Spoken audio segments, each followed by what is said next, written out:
आस था हर राह में, आस था हर चाह में, आस था हर भाव में, आस था सद्भाव में। आस था, आस था।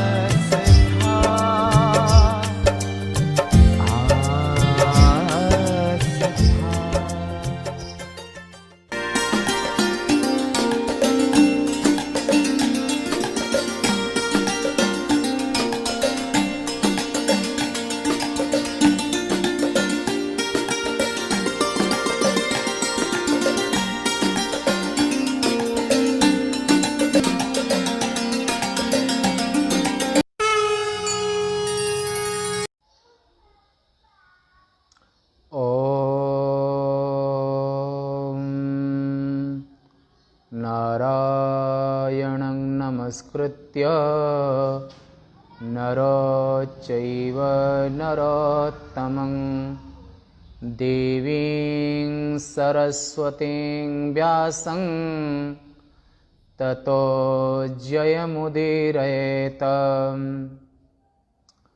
बोल श्री महाकाल भगवान की जय। उपनिषद आश्रम उज्जैन से नित्य प्रति क्रमशः प्रातः काल के ज्ञान सत्र में वेदव्यास प्रणीत शिव महापुराण में रुद्रखंड रुद्र संहिता के सती खंड में आज 28वें अध्याय में आप श्रवण करेंगे। ब्रह्मा जी ने कहा, यदा ययुर्दक्षमखमुत्सवेन सुरर्षया तस्मिन्नेवान्तरं देवी पर्वते गन्धमादने धारागृहे वितानेन सखिभिः परिवारिता दाक्षायणी महाक्रीडश्चकार विविधा सती। ब्रह्मदेव ने कहा, ब्रह्मा जी ने, जब देवता तथा ऋषिगण प्रसन्नता पूर्वक दक्ष प्रजापति के यज्ञ में गए, उसी समय सती देवी गंधमादन पर्वत के धारागृह में बितान के नीचे सखियों द्वारा घिरी हुई क्रीड़ा कर रही थीं। उसी समय दक्ष के यज्ञ में जाती हुई रोहिणी से जल्दी पूछा। उसे मांग में सिंदूर डाले देख सती ने अपनी प्राण प्रिया तथा हित चिंतन करने वाली सखी से कहा। अब ये यहां पर एक गंधमादन पर्वत का प्रसंग आया है। तो गंधमादन पर्वत कहां पर है, इसके विषय में कुछ विचार है। तो गंधमादन पर्वत इस पृथ्वी पर माने इलावृत, भारत देश जम्बू द्वीप में है। और ये जो बात हो रही, ये इलावृत और भद्राश्व खंड के बीच में स्थित है, जिसे गंधमादन पर्वत कहते हैं। ये इलावृत और भद्राश्व खंड के बीच में स्थित है। एक पर्वत आकाश गंगा इसी पर गिरती है। यहां पर नर नारायण का निवास है। यहां दुर्गा देवी कामाक्षी के रूप में विराजमान है। ये भागवत के 5, 16, 10 और विष्णु पुराण के 2, 2, 16 और 24, 28, 41 इन जगहों पर इस विषय की गंधमादन पर्वत के विषय में चर्चा की गई है। तो क्योंकि खंड की बात है, तो जम्बू द्वीप में 9 खंड हुए और 9 खंडों में यहां पर खंडों के जब प्रसंग आएगा उस समय पर क्रमशः नाम भी आएंगे। तो जम्बू द्वीपे भरत खंडे, जम्बू द्वीप का जो इसमें भारत है ये भरत खंड है। और जो पुत्र नृषभदेव के थे और उनके अलग अलग नामों से अलग अलग ऐसे जम्बू द्वीप के 9 खंड किए। विस्तार है। और जब जैसे प्रसंग आगे पुराण में आएगा वैसे वहां पर बताएंगे। तो यहां पर इस प्रसंग में इतना ही कहा है कि इलावृत और भद्राशु खंड, एक खंड है, द्वीप नहीं है, 7 द्वीप हैं, तो ये जम्बू द्वीप के ही 9 खंड हैं। तो यहां पर इलावृत और भद्राशु खंड के बीच में स्थित एक पर्वत है जिसे गंधमादन कहते हैं, और आकाश गंगा इसी पर गिरती, इसी पर्वत पर। तो जब सती जी वहां पर गंधमादन पर्वत पर महादेव के साथ में निवास करती थी और सखियों के साथ में क्रीड़ा कर रही थी, अपने प्रिय सखी जब रोहिणी को जाते देखा तो उनसे पूछ लिया। क्या पूछा सती ने? ये ब्रह्मा जी कहते हैं, हे नारद, सती के ऐसा कहने पर विजया, जया और विजया जगन माता सती की 2 प्रिय सखियां हैं। उनमें विजया छोटी है, जया बड़ी है। तो सती के ऐसा कहने पर, और वहां पर सती ने कहा, हे विजया, तू मुझे प्राणों से प्यारी, और तुम रोहिणी के पास जाकर पूछो कि यह चंद्रमा शीघ्रता से कहाँ जा रहा है। ऐसा अपने विजया सखी को भेजा कह करके। सती के ऐसा कहने पर विजया वहां पर जाकर और विधिवत चंद्रमा से पूछने लगी कि चंद्रमा रोहिणी के साथ में जा रहे थे, इस समय आप कहां जा रहे हैं? ऐसा विजया ने चंद्रमा से प्रश्न किया। विजया की बात को सुनकर चंद्रमा ने आदर पूर्वक अपनी यात्रा का तथा दक्ष के यज्ञ में होने वाले उत्सव का विजया से वर्णन किया। चंद्रमा की बात को सुनकर विजया ने शीघ्र सती के पास जाकर आकर और यह सब सुना दिया जो चंद्रमा से बातचीत हुई थी, जो चंद्रमा ने उस विजया सखी को उत्तर दिए थे। यह सुनकर कालिका देवी सती अत्यंत चकित हो गई और उसका कारण समझ में न आने के कारण मन ही मन ये सोचने लगी कि दक्ष और सती का नाम वीरणी भी है, किनकी माता का नाम वीरणी है, कहीं पर किसी जगह इनका नाम बैरिणी भी कहा है, उपधा में दीर्घ होने के ना, बैरिणी उपधा में दीर्घ होने के नाते से वहां पर बैरिणी शब्द बन जाता है। वीरणी की पुत्री है बैरिणी, सती में वो मन अपत्य में दीर्घ होता है, इस सूत्र से यहां पर बैरिणी भी कहीं पर प्रयोग होता है। ये भागवत देवी ये विष्णु पुराण के 1, 16, 90 और 91 में देख सकते हैं। दक्ष और सती वीरणी ये मेरे माता पिता हैं और इन्होंने मुझे नहीं बुलाया। क्या वे अपनी वीरणी इस जगह पर अपनी माता का नाम ले रही सती, दक्ष और सती वीरणी, ये सती जी अपनी माता के लिए बोल रही हैं कि मुझे नहीं बुलाया, क्या ये अपनी प्रिय कन्या को भूल गए? ऐसा मन में सोचने लगी। मैं इसका कारण आदर पूर्वक शिवजी से पूछती हूं। ऐसा सोचकर सती ने शिवजी के पास जाने का निश्चय किया। उसके बाद सती जी अपनी सखी विजया को वहीं रोककर शीघ्र ही शिवजी के समीप गईं। उन्होंने सभा के बीच में अनेक गणों, नंदी आदि महावीरों तथा प्रमुख यूथपों से शिवजी घिरे हुए थे उस काल में। इस प्रकार अपने पति शिवजी को देखकर वह दक्ष कन्या उसके कारण को जानने के लिए शिवजी के समीप गईं।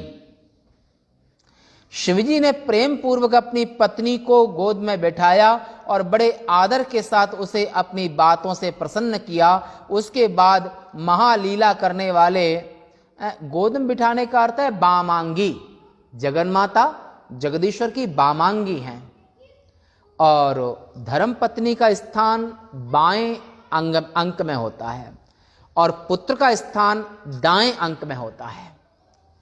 तो और ये तो अविनाभाव संबंधेन राजते शिवा,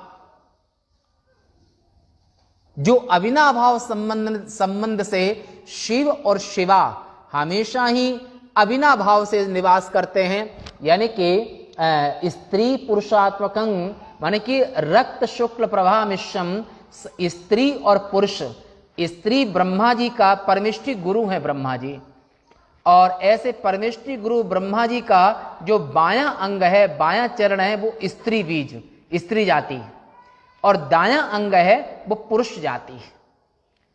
ऐसे यहां पर तो वहां पर जगत पिता, इसलिए भगवान के विषय में, जगदीश्वर जगन माता के विषय में हमेशा आदर बुद्धि, क्योंकि दोनों ही आदि प्रजापति हैं, और महादेव के दाएं अंग से ब्रह्मा की सृष्टि हुई है और महादेव के बाएं अंग से विष्णु की सृष्टि हुई है, विष्णु का जन्म हुआ है, और महेश्वर और माहेश्वरी का संकल्प ही विष्णु है। और भगवान परमेश्वर के हृदय से रुद्र की उत्पत्ति हुई है, जिसको ब्रह्मा विष्णु और महेश की उत्पत्ति हुई है। ऐसा आप पहले प्रसंग श्रवण कर चुके हैं। तो यहां पर उसके बाद महालीला करने वाले, सबके स्वामी, सज्जनों को सुख देने वाले शिवजी ने गणों के बीच में से आदर पूर्वक सती से कहा। क्या कहा? शिवजी ने कहा कि किमर्थमागतात्र त्वं सभा मध्ये सविस्मया, कारणं तस्य सुप्रीत्या शीघ्रं वद सुमध्यमे। महादेव ने कहा, हे कृशोदरी, तुम आश्चर्यचकित होकर इस सभा स्थल में कैसे आई हो, उसका कारण शीघ्र ही प्रेम पूर्वक कहो। ब्रह्मा जी ने कहा, हे मुनीश्वर नारद, इस प्रकार महादेव ने सती से प्रश्न किया, और जब प्रश्न किया तो शिवजी के ऐसा कहने पर हाथ जोड़कर शीघ्र प्रणाम कर सती ने प्रभु से कहा। सती ने पूछा प्रभु से, पितुर मम महान यज्ञो भवतीति मया श्रुतम, तत्रोत्सवो महानस्ति समवेता सुरर्षयः। हे देवाधिदेव, मैंने सुना है कि मेरे पिता के घर में महान उत्सव के साथ यज्ञ हो रहा है, उसमें देवता तथा ऋषि उपस्थित हैं। हे देव देवेश, हे देवाधिदेव, मेरे पिता के इस महायज्ञ में आप क्यों नहीं जा रहे हैं, बतलाइए। ऐसा सती ने महादेव से प्रश्न किया कि आप मेरे पिता के यज्ञ में आखिर क्यों नहीं जा रहे हैं। मित्रों के साथ मिलना परम धर्म है। मित्रों के साथ मिलना परम धर्म है। हे महादेव, आप भी इस प्रेम को बढ़ाने वाली रीति का पालन कीजिए।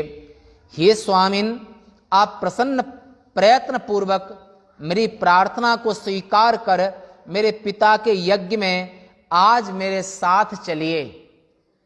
ऐसा जगन माता ने प्रभु के चरणों में निवेदन किया।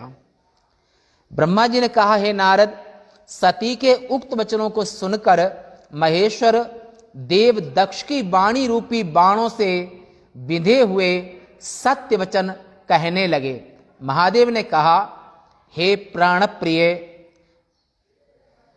हे सती, हे प्राण वल्लभे, तुम्हारा पिता दक्ष मेरे साथ विशेष रूप से द्रोह करता है। आज वहां जो भी उपस्थित हैं वे सभी देवता ऋषि आदि मेरे अपने नहीं हैं, वे ज्ञान से रहित हैं, मेरे अपने नहीं हैं, और दूसरी बात वो अज्ञानी हैं। हे देवी,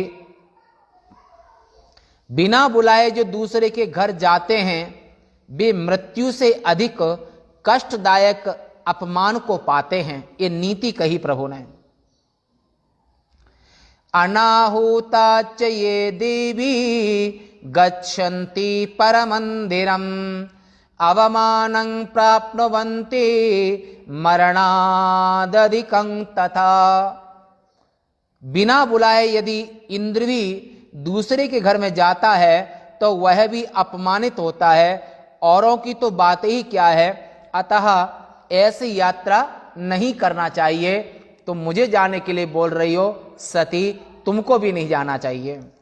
हे प्रिय, हे वल्लभे, इसलिए हम दोनों को दक्ष के यज्ञ में नहीं जाना चाहिए। यह मैंने सत्य कहा। शत्रुओं द्वारा पीड़ित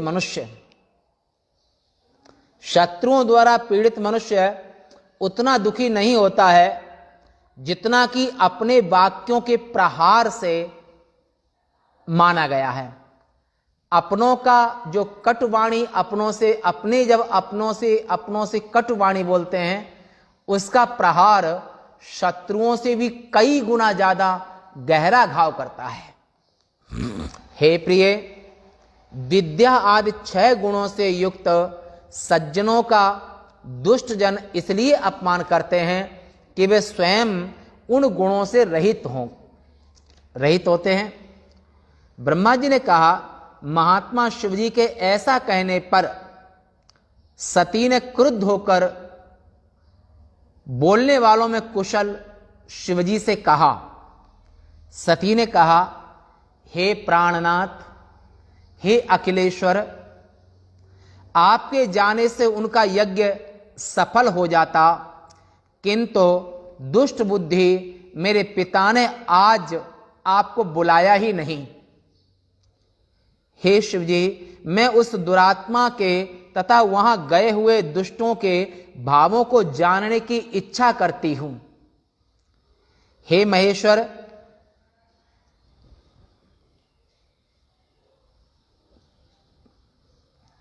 इसलिए मैं आज ही अपने पिता के यज्ञ में जाना चाहती हूं, आप मुझे आज्ञा प्रदान करें।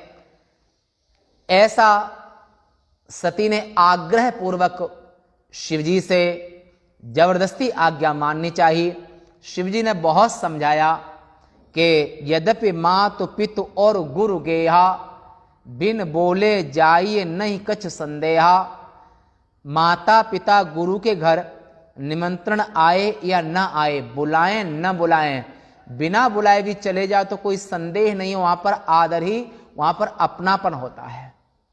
और इसके बावजूद भी संसार में अगर माता पिता गुरु ही दुश्मनी करने लगे और दुश्मन की तरह मानने लगे और किसी रागत द्वेष से प्रेरित हो जावे, तो ऐसे माता पिता गुरु को भी त्याग देना चाहिए, वहां नहीं जाना चाहिए।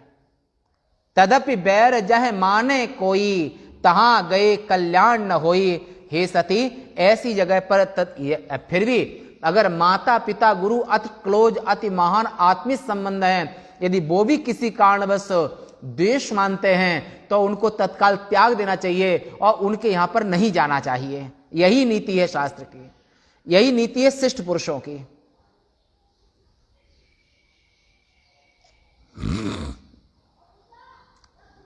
सती द्वारा शिवजी से ऐसा कहे जाने पर तीनों लोकों के दृष्टा एवं सृष्टिकर्ता शिवजी ने कहा,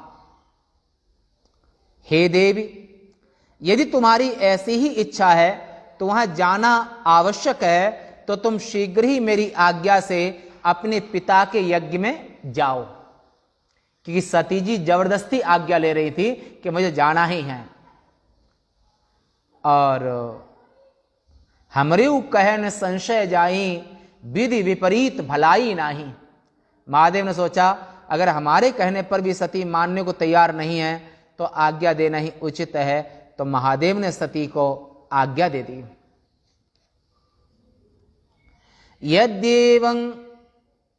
यद्येवं तेर चिरदेवी तत्र गन्तोमवश्यकम्, सुव्रते वचनान्मे त्वं गच्छ शीघ्रं पितुर्मखम। मखम माने यज्ञम। तो अगर तुम्हारा आग्रह है, हट है, जाने की इच्छा है, तुम जाना ही चाहती हो, तो हमारी आज्ञा है जाओ। इस नंदी नामक बैल में सज धज कर बैठकर अपने पिता के घर जाओ। नंदी को आज्ञा दी कि सती को अपने पिता के घर ले जाओ। शिवजी के ऐसा कहने पर सती उसी प्रकार अपने पिता के घर गई। शिवजी ने महाराजाओं के योग्य सती जी को वस्त्र, अलंकार, छत्र, चामर आदि साथ में भेजे। सेवकों को, परिकरों को भेजा। शिवजी की आज्ञा से उनके साथ 60,000 रुद्रगण सती को भेजा और सती के साथ में 60,000 रुद्रगण प्रसन्नता पूर्वक कुतूहल करते हुए और सती के साथ सेवा में गए। और उस समय पर वहां यज्ञ स्थल में चारों ओर महान उत्सव हो रहा था। वहां वामदेव के गणों ने शिवपत्नी सती का भी उत्सव मनाया। शिव शिवा के यश का गान करते हुए महावीर तथा शिवजी के प्रिय वे गण बलपूर्वक इधर उधर कूदने लगे। जगदंबिका की यात्रा में अत्यंत शोभा हो रही थी। सुखद जय जयकार से तीनों भवन भर गए।